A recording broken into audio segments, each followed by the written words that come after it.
Lockdown से पहले गीता के घर का नजारा कुछ ऐसा था कि रोहन ऑफिस जाता था और शिवन स्कूल।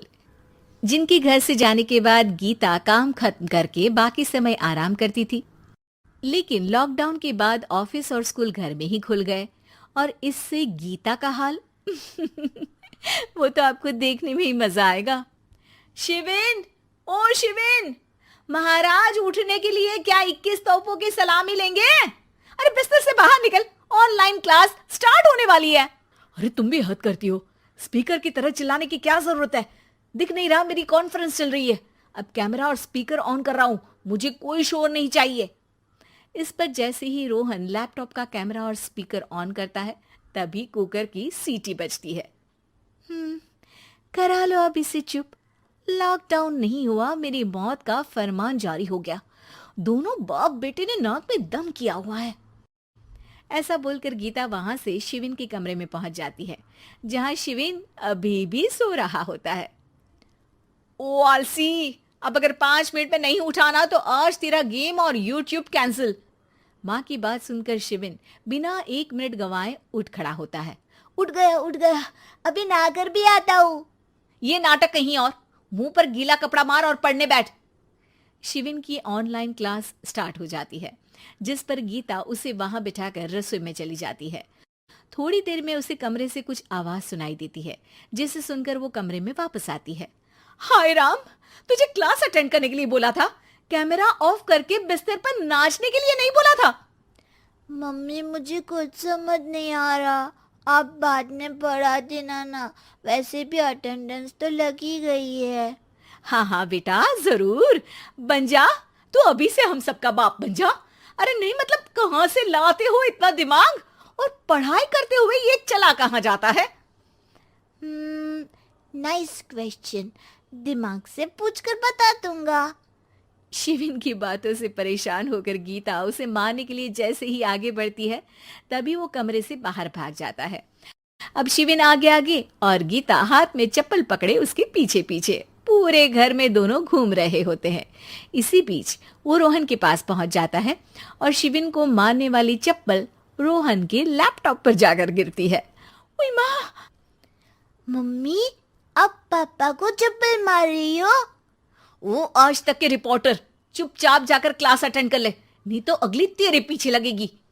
इस पर शिविन वहां से चला जाता है, जिसके बाद रोहन गीता से कहता है, इस सर्कस के लिए कुछ बोलना चाहोगी? अरे क्या करूं, जब से तुम दोनों घर में रहने लगे हो, घर अपने आप ही सर्कस बन गया है और मैं तुम्हारी नौकर। कभी बेटी को संभालो तो कभी बाप के नखरे उठाओ। इन्हीं सब उथल पुथल में दिन बीतते रहते हैं, जिसमें हर रोज घर के अंदर कुछ नया सियप्पा खड़ा मिलता है, जो ज्यादातर शिविन और रोहन के ऑनलाइन स्कूल और ऑफिस से रिलेटेड ही होता है। एक सुबह, शिविन चल उठ, आज की क्लास जल्दी है। कैमरा ऑफ करके आप अटेंड कर लो। अरे ऐसे छित्तर पड़ेंगे, दादी नानी सब एक साथ याद आ जाएंगी। गीता की लाख मशक्कतों के बाद क्लास तो खत्म हो जाती है, लेकिन उसके बाद शिविन फोन इस्तेमाल करते हुए इंस्टाग्राम रील बनाने लगता है। रसोड़े में कौन था? तुम थी, मैं थी, कौन था? कौन था? हाँ, मैं गरीब हूँ। अरे ओ गरीब के बेटे, आजा, मैं बनाती हूँ तुझे गरीब। मैं बताती हूँ रसोड़े में कौन था। पढ़ाई करने बोलो तो इनकी माँ मर जाती है, और ये पागलपंतियां जितनी मर्जी करा लो। गीता शिविन को डांट रही होती है, तभी रोहन बीच में बोल पड़ता है। अरे बच्चा ही तो है, इतना गुस्सा क्यों कर रही हो? बेटे का साथ देने की इसी एक कोशिश में अब शिविन के साथ साथ रोहन भी गीता के गुस्से की सूली पर चढ़ जाता है।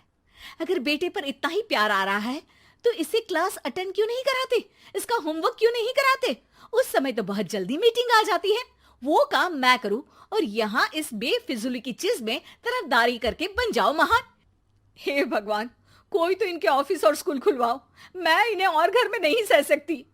अरे कुछ और मांग लेती, क्योंकि तुम्हारी ये विश इस साल तो पूरी होने से रही, कोरोना।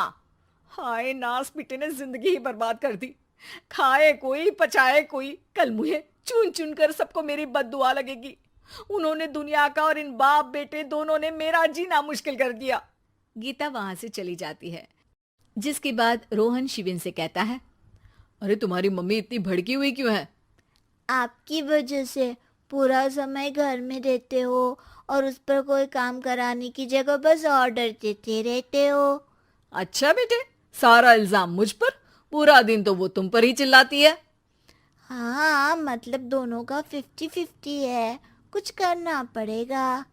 वो कहते ना, make the best out of worst. I have an idea. वैसे तुम्हारी माँ सही कहती है, बहुत जुबान चलाने लगे हो, कम बोला करो।